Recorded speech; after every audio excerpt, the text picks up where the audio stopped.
Hey, yo, what is good, y'all? Malcolm McFadden, the creator of 615 Comics, and you're watching another episode of the Yo and Nerd podcast. And this is episode 41, bruh. Sorry, I took a little break since episode 40. I've been working on my Kickstarter campaign, which is available right now. Subject Zero issues 1 through 3 are available right now on Kickstarter. Probably put the link in the description. And there's also a bunch of other Kickstarters that I'm gonna shout out later in this video. But a whole bunch of stuff is going on in the nerd realm, a whole bunch of black stuff in the nerd realm, and I'm gonna be talking about all that. All right. So please like, comment, subscribe to the channel. Like I said, this is Your Nerd. We talk about just different comic things that I see that I want to talk about, different topics and stuff like that, different news, breaking news, whatever. So recently just passed the San Diego Comic-Con, and I'll be talking about a lot about that, bro. A lot about that. So I wasn't there. I'm mad I wasn't there. Next year, bro. I've been saying that for a couple years, but next year I'll be hopefully there. And this San Diego Comic-Con was looking black as hell. I don't know if it was my algorithm, but it was looking black as hell. A lot of black creators out there doing their thing. A lot of black creators out there getting honored, which I'll talk about in a second, and a lot of black news being put out there that I'll talk about in a second. But it looked like a great event. And I wish I could be there, meet all the different creators, meet all the different people. I was just watching the Black Comic Lords video last night, and Paul was there, and he was saying basically how it was inspiring. And that's what I was getting from the videos I was watching. It just seemed inspiring. It just seemed like people were out there doing their thing, hustling and bustling, you feel me? So, and I've been seeing that a lot throughout this year with just different cons and people out there, really pushing their work. So I really want to talk about San Diego Comic-Con. We're going to get right into it. So the worst kept secret in comics, Stephanie Williams is doing Vixen, bro. I think a lot of people kind of knew this for a while. We've just been waiting for the announcement, but it didn't stop the excitement, bro. It didn't stop the excitement. Everybody was excited. I loved it.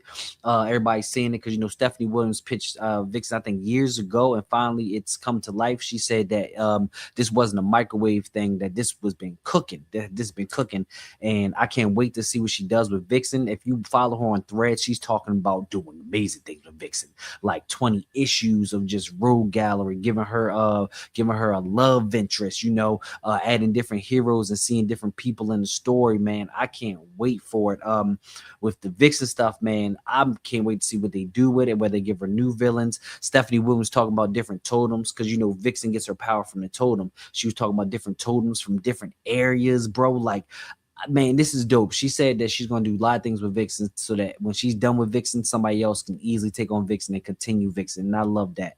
And I love to see her passion. I love when these characters by these big companies, I love when they get writers and artists that are passionate about the character. I felt like that when Brandon Thomas was talking about Black Lightning, you feel me? And I definitely feel that with Stephanie Williams talking about Vixen. Well, she's been pitching this for a while, so we know she's passionate. And I just love when they get these people that are passionate about these characters working on these characters, right? And DC kept more black stuff with DC. They said Cody Ziegler was on Static, with something I was definitely hoping for. Cody Ziegler on Static after his Miles Morales run, which I've been telling y'all, I think the Miles Morales run by Cody Ziegler is the definitive Miles Morales run. Like, when you say, hey, I want to learn about Miles Morales, that's what I'm pointing people to. Cody Ziegler's run of Miles Morales. All right. And now he is on Static. He did a great job with Miles Morales. I think one thing he did was just showing Miles Morales as like a teen and where he was at in his life.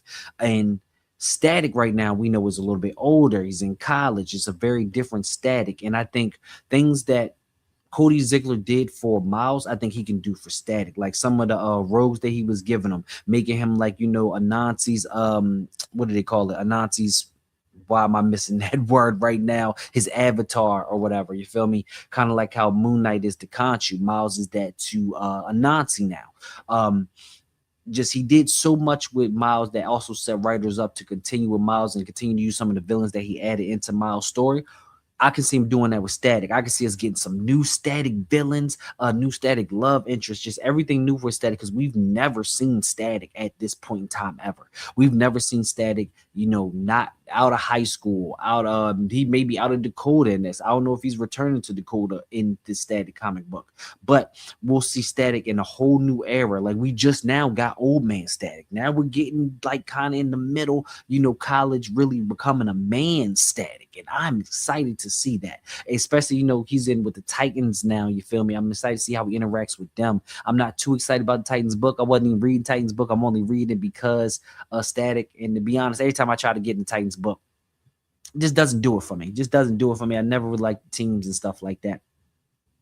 But yeah, we got the new Static coming out, man.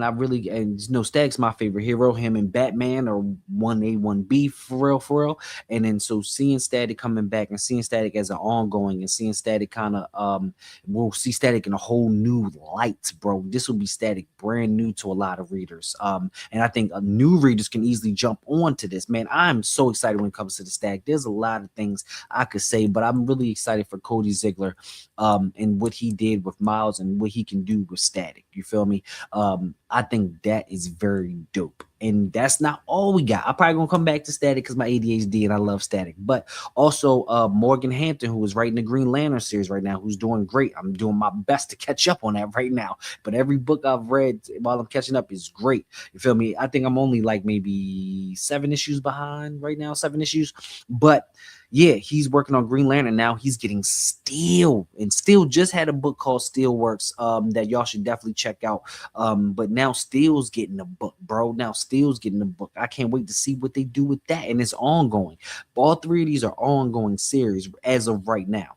So what that means with ongoing, you get new characters, you get new villains. It's kind of like in a Batman series, you get new characters, new villains introduced. You feel me? And all 3 of these, I think, will get that. I think Steel also, this would be something for Steel. I think this could be people could jump onto Steel with this because all this is part of DC's next level. And then so with these books that I've been reading so far, the Deathstroke, the Lobo, all of these have been easy jump ons for people to read.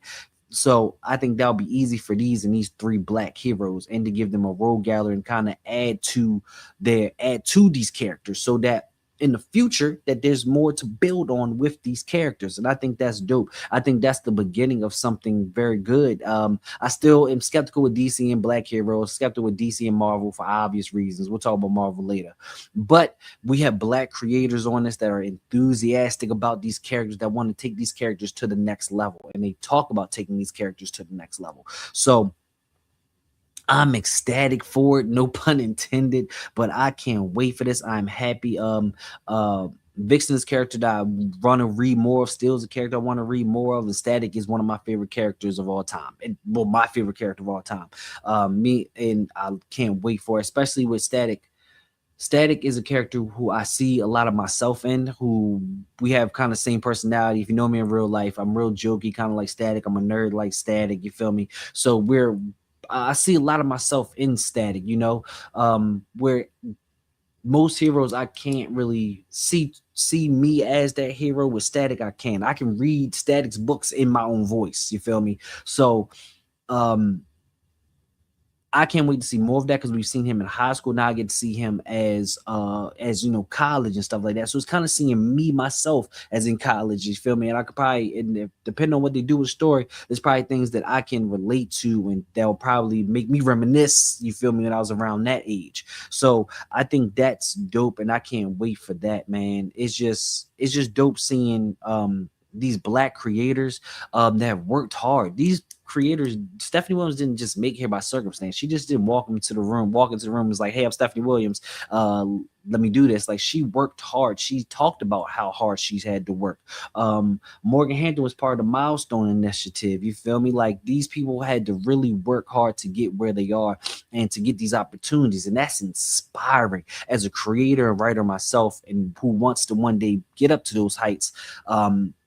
It's inspiring to see, and it just makes me think, man, if you just keep working, if you work hard, that you can get to these positions. You feel me? Yeah, of course, luck sometimes has a little bit to play in it, but hey, if these creators are showing, I think Stephanie Williams said that she wasn't even supposed to be here anyway. You feel me? Like, so her being here and being happy to be here, that is dope. That's inspiring to me, man. I've been running off the inspiration. Like, my notebook is filling up with things I want to try to do as a creator. So this whole thing has really done a lot for me too. So I don't know these creators personally. I don't know Stephanie Williams, Morgan Hampton, or Cody Ziegler, but I really want to send the thanks out to them if they ever see this video. Maybe they won't, but maybe I'll make a clip. I still want to send thanks out to them for their hard work and what they've done, and that inspires me. And those three, on Black Comic Lord last night, Paul was talking about how Dennis Cowan and Milestone issued in the new generation of creators like myself, like Stephanie Williams, Morgan Hampton, and Cody Ziegler. Now, Cody Ziegler, Morgan Hampton, Stephanie Williams, they're going to be ushering the next band of creators. How many creators right now that are real young, seeing them doing what they're doing, are going to get inspired? You feel me? So this is literally the Black Renaissance that I've been saying, that other people have been saying, that's going on. This is the Black Renaissance right now that's happening with we got indie creators pushing it. We got Black creators in the mainstream pushing it. Stranger Comics is pushing it. We just got so much stuff going on. People like Wise Air Comics making a catalog of books, and most of these books centering around Black characters and Black stories. There's so much stuff going on. Me myself, I'm gonna add myself to it. Just creating these stories that for people to read from all levels, from top to bottom. The Ray Anthony Heights of the world that are kind of like in a mid game of indie and mainstream. Like it's just, it's a renaissance. It's dope. It's dope to see. It makes me feel like back in the Renaissance, or it makes me feel like back when 90s hip hop was thriving and all that shit was happening, or back when Langston Hughes and them, when the Harlem Renaissance was happening. Like, this is something that is dope to be a part of. You feel me? And it was great to see at San Diego Comic-Con these stories getting announced and things like that. Now I'm gonna keep. I don't want to get too much in my hyping and glazing, but we're gonna continue on, and I want to talk about this with DC, focusing on the comics in this Comic Con. Man, DC put belt to ass on Marvel when we're gonna talk about Eisner Awards, but DC was taking away mad Eisner Awards. Marvel wasn't winning nothing. The Absolute is killing it right now.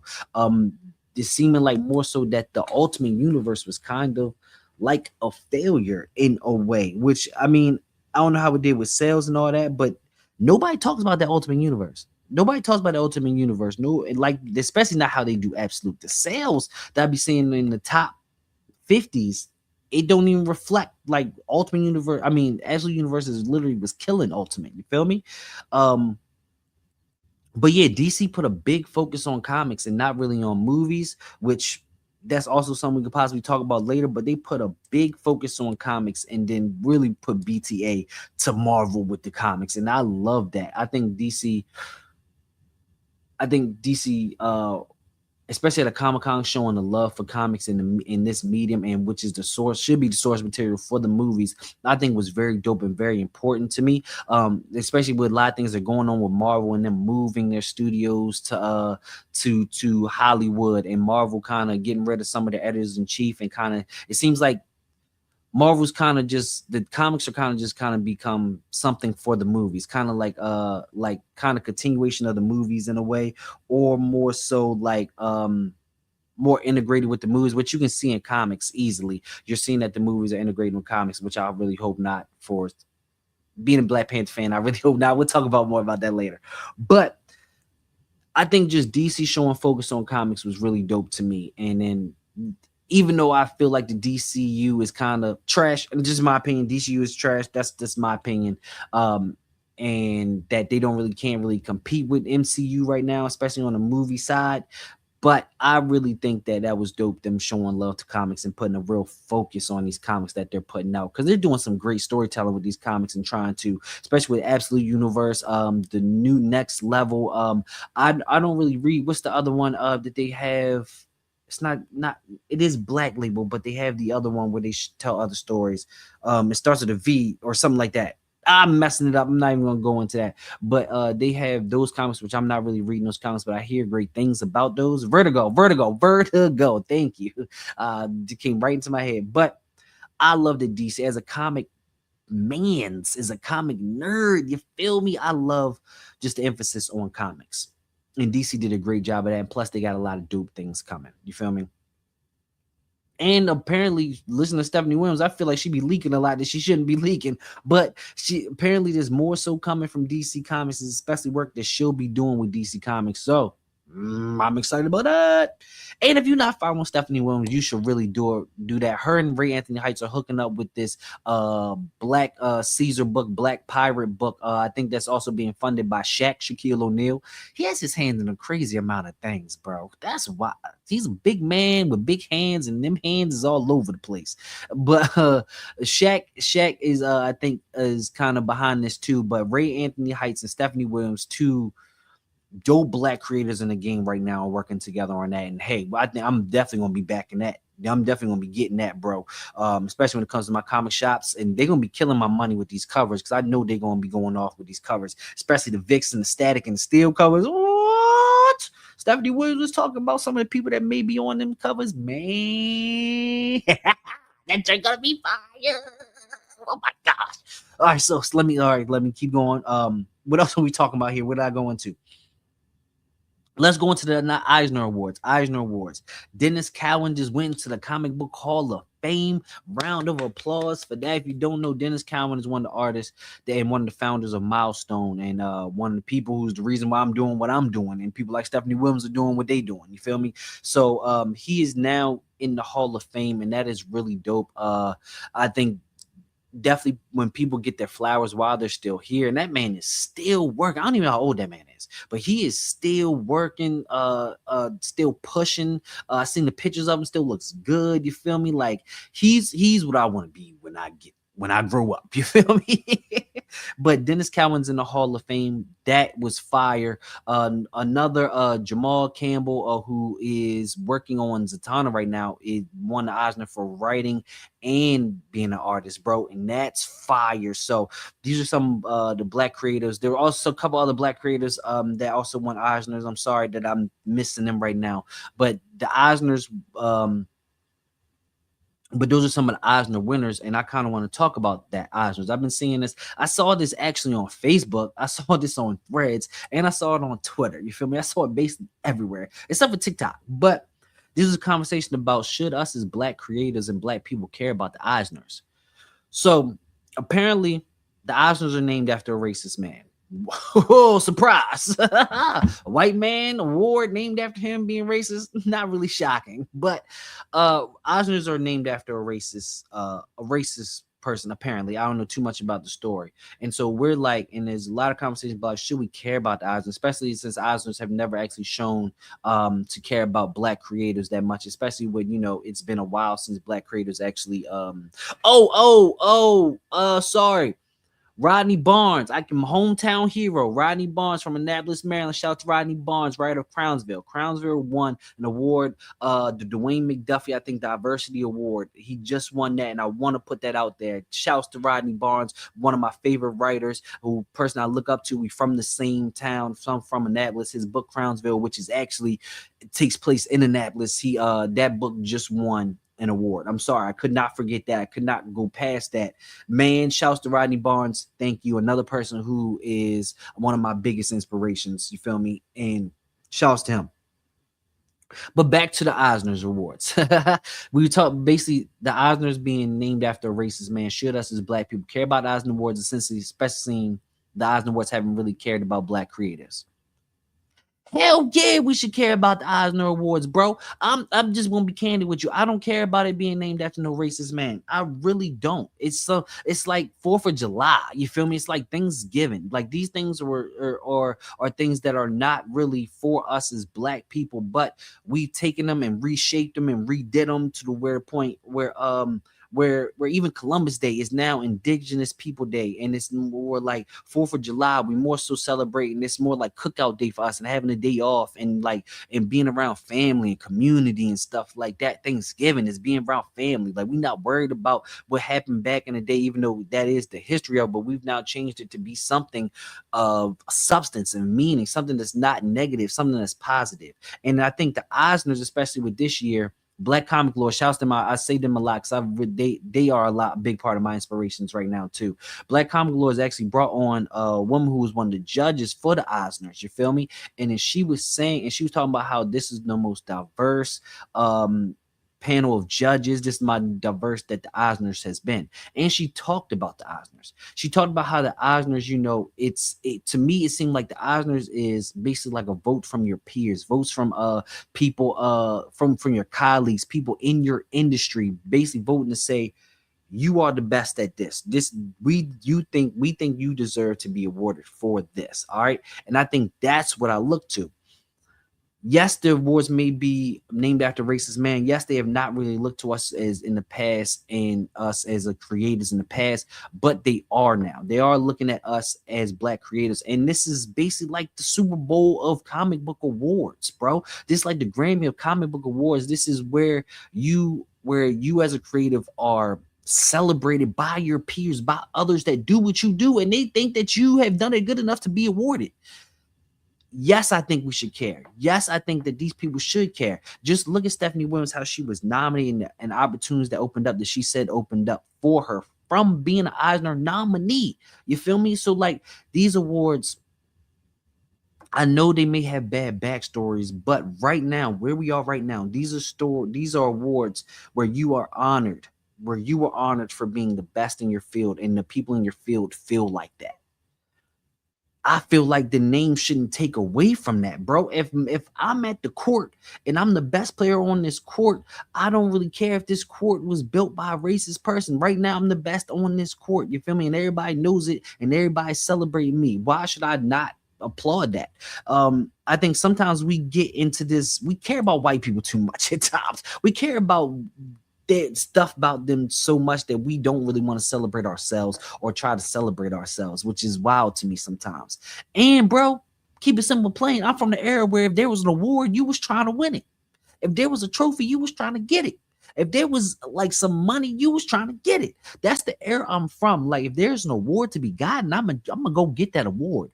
If there's an award saying I'm the best in this area, I want that award. I want that recognition, man. I don't know. I'm just from the era where we was trying to win everything. We know Michael Jordan. Michael Jordan was in the dunk contest. Michael Jordan was trying to win Defensive Player of the Year. Michael Jordan was going after any award. Michael Jordan was out there trying to win gambling awards. You feel me? That's a joke, but yeah, like that's what I'm saying. I'm from the era where you try to get awards. You trying to be the best. You trying to have everybody that's in your realm see that you're the best. You feel me? And even if you're not trying to see that, you still love that praise from your peers, love that recognition from your peers, something that you work so hard for that everybody's like, yeah, you did that shit and you deserve to be celebrated.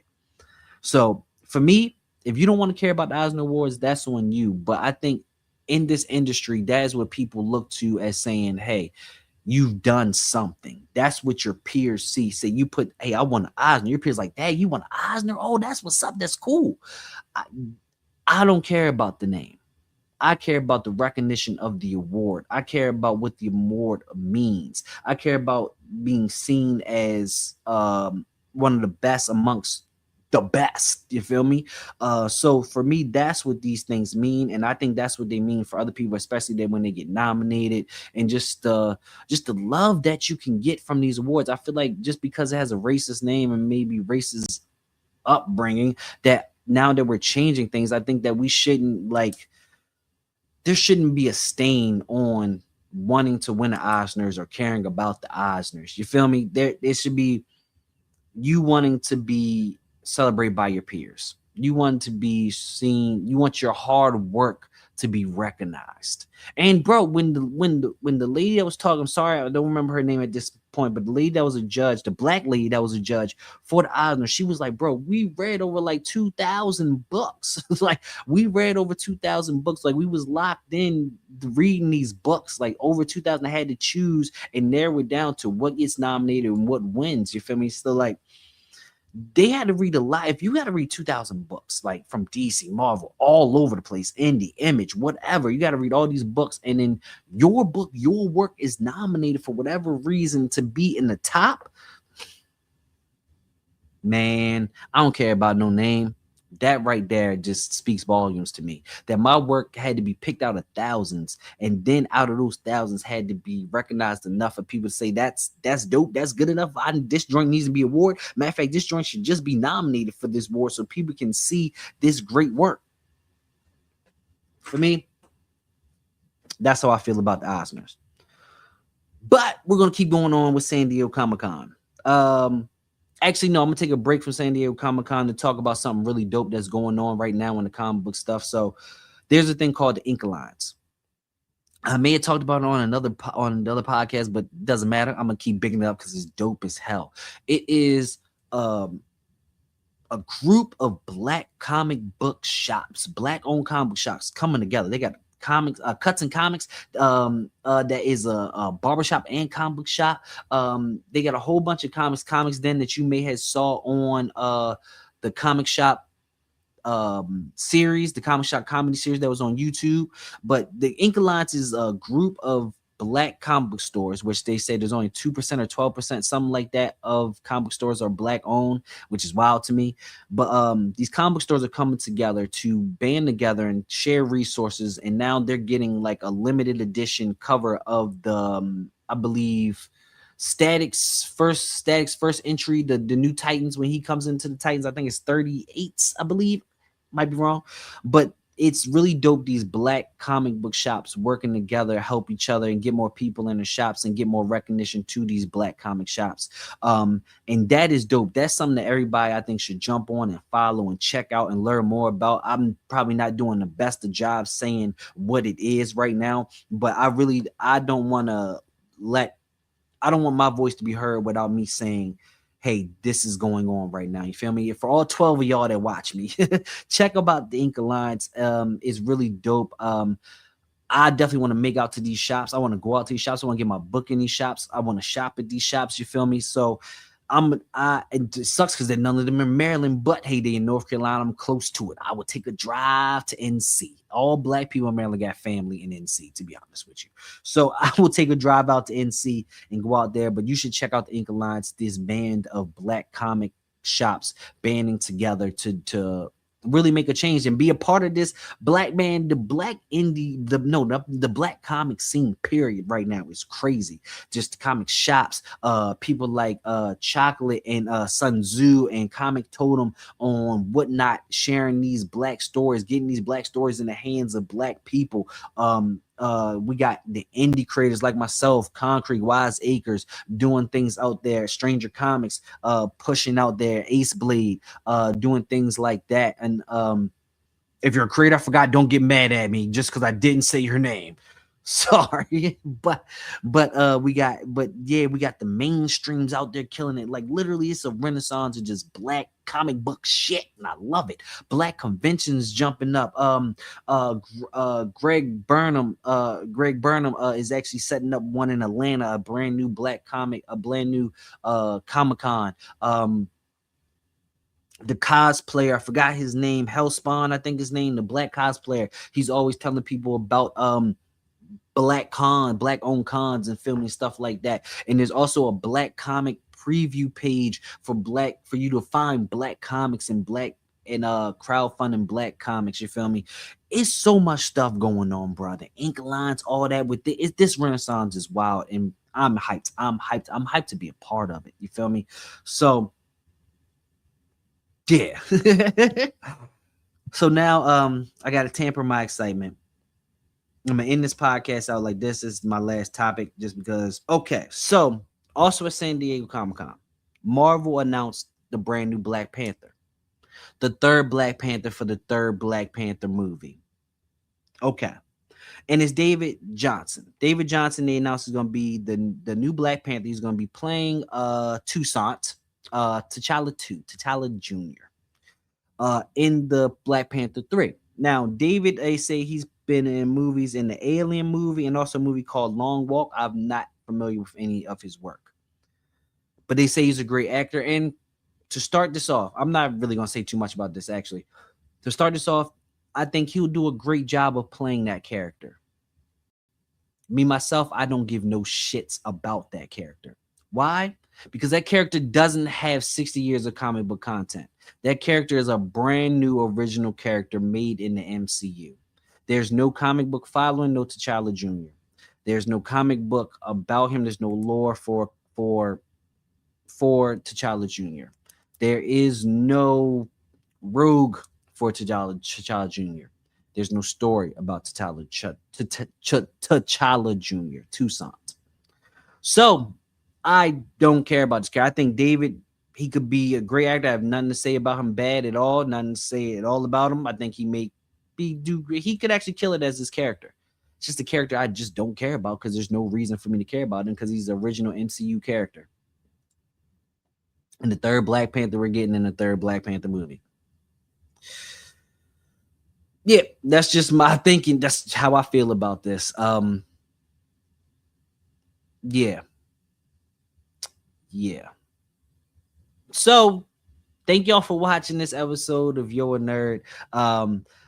This is episode 41. I'm gonna continue these. I got more topics. Sorry, I took some time away. Also, I don't want to end this out. I don't want to end this out yet. So I want to show some love to the indies. I can't not show some love to the indies. All right. So I wanted to share some Kickstarter campaigns. I right now put the descriptions in the bio for you. So first off, Anthony Stokes, he's written a bunch of dope books. He's writing this book called They Killed Me on the Nile. All right, it's an ancient Egyptian fantasy. So this is actually out on Kickstarter right now. It's actually only 35 hours to go. I'll probably put this video out today. So check that out.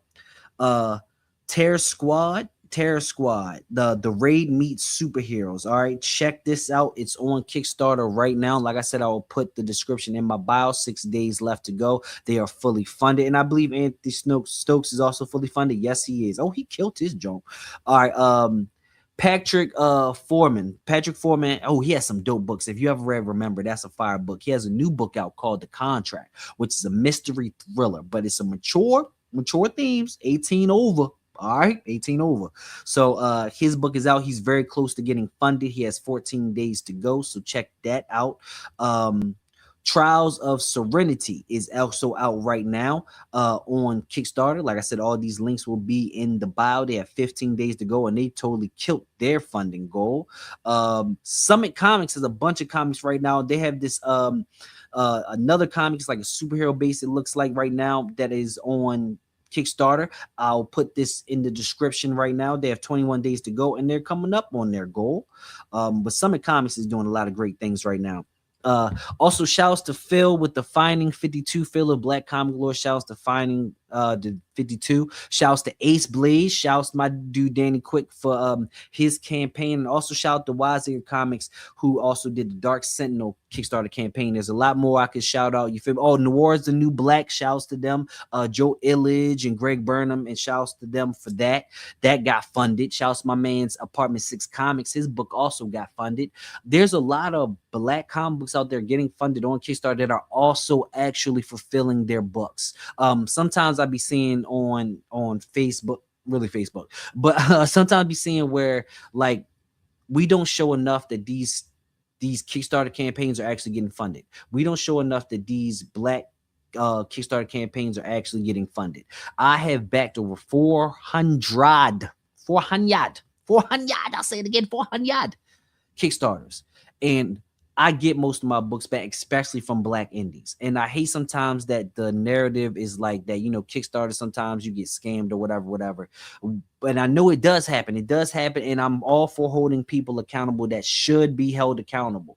But sometimes I think we spread this negative look on Kickstarter, and maybe people aren't trying to, but we spread this negative look on Kickstarter, basically building distrust in Kickstarter. And me as a creator, I've tried to do a lot to build up trust. I think I'm building up trust to stop people's hate for Kickstarter when it comes to me, but I'm trying to build up trust in the platform, because us as comic creators, Kickstarter is really helping us reach our goals, helping us be creators, and helping us push these stories out there. All right, and especially for me, it's helped me get to the point where I hopefully won't need Kickstarter. So I think sometimes we spread this with sometimes misinformation, sometimes misunderstandings, and sometimes just miscommunications that leads to distrust in Kickstarter as a platform. And I hate that. I really hate that, especially when it's creators that don't deserve it, when creators that have had problems and they are working through their problems to show that they're trying to get their books into people's hands. And I think sometimes when and again, I'm all for holding creators accountable, especially if we're spending our money for their books. And me as a fan, if I'm spending money for your books, I definitely want to get my book. But if you're a creator, and I know that how hard it is to be a creator because I am one, and then so sometimes I know things you're going through, and if you're showing me you're communicating and you're showing me that book will actually get to me, I'm all for giving you grace. I'm all for giving you grace. I think there's a whole conversation about that too, where I think some of the creators that are getting used as an example aren't the right ones, because they are actually showing that they may be later in the books. They may have bad communication at times, but now they're communicating and showing that they're fixing their problems. And I think sometimes trying to pull them through the mud, it sheds a bad light on them that they don't deserve, sheds a bad light on Kickstarter that it may not deserve, especially with some creators. I think it just sheds a bad light that doesn't need to happen. So once again, I'm going to say I'm all for holding creators accountable, the right ones, but also I think some of this sheds a bad light on the platform, and which me as a fan, I get a lot. I back a lot, backed over 400, and I get most of my books back, especially from Black creators. So that I wanted to add that in there and say that yeah, just putting that out in the atmosphere. So tell me how y'all feel about that. Let's have this conversation about Kickstarters and stuff like that, and let's actually have a conversation and not just throw mud at people and spread inner Facebook page beefs about it. So yeah, that's what I got to say about that. But yeah, thank y'all for watching another episode of Yo and Nerd. I already say Kickstarter episode. Yo and Nerds episode 41. Check out all the other podcasts. Also, I do a thing where I have creators come on and called Creator Chaos, where we kind of talk about where a creator is right now. They sometimes promote what they have coming out or what they're doing at that point in time, or their challenges. So there's a lot on this channel for comic book nerds and creators to talk about. Also talk about comic books all the time. You feel me? So check me out, especially when the Vixen Steel and Static comes out. I'll be definitely talking a lot about that. Yeah, that's all I really got to say. Thank y'all. Please like, comment, subscribe to the channel. Peace.